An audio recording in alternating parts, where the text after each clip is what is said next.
Thrissur corporation UDF mayor സ്ഥാനാർത്ഥിയായി CN ബാലകൃഷ്ണന്റെ മകൾ ഗീത മത്സരിക്കും. KPCC പ്രസിഡന്റ് VM സുധീരനെ നേരിട്ട് കണ്ട് ഗീത മത്സരിക്കാനുള്ള താൽപര്യം അറിയിച്ചു.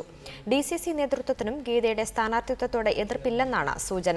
ഒളരി വാർഡിൽ ഗീതയെ മത്സരിപ്പിക്കാനാണ് നീക്കം. മേയർ സ്ഥാനം വേണമെന്ന ശാഠ്യത്തിൽ നിന്നും തരിമ്പ് പോലും പിറകോട്ട് പോകില്ലെന്ന നിലപാടിലാണ് തൃശൂരിലെ ഐ ഗ്രൂപ്പ്. ഈ സ്ഥാനത്ത് CN ബാലകൃഷ്ണന്റെ മകൾ ഗീതയെ രംഗത്തിറക്കാനുള്ള ചരടുവലികൾ നേരത്തെ ആരംഭിച്ചിരുന്നു. കഴിഞ്ഞ ദിവസം രാമനിലയത്തിലെത്തിയ VM സുധീരനെ കണ്ട് മത്സരത്തിനിറങ്ങാനുള്ള താൽപര്യം മഹിളാ കോൺഗ്രസ് ഭാരവാഹി കൂടിയായ ഗീത നേരിട്ടറിയിച്ചു. എന്നാൽ ഇത് സംബന്ധിച്ച തീരുമാനമെടുക്കേണ്ടത് കീഴ്ഘടകമാണെന്ന നിലപാടാണ് സുധീരൻ സ്വീകരിച്ചത്.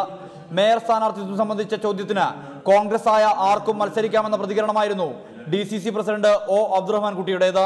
ഭൂരിപക്ഷ അഭിപ്രായം ഒരു കോൺഗ്രസ് പ്രവർത്തകയുടെ പേര് വരുമ്പോൾ അത് അപ്പം ജില്ലാ കമ്മിറ്റി പരിഗണിക്കും.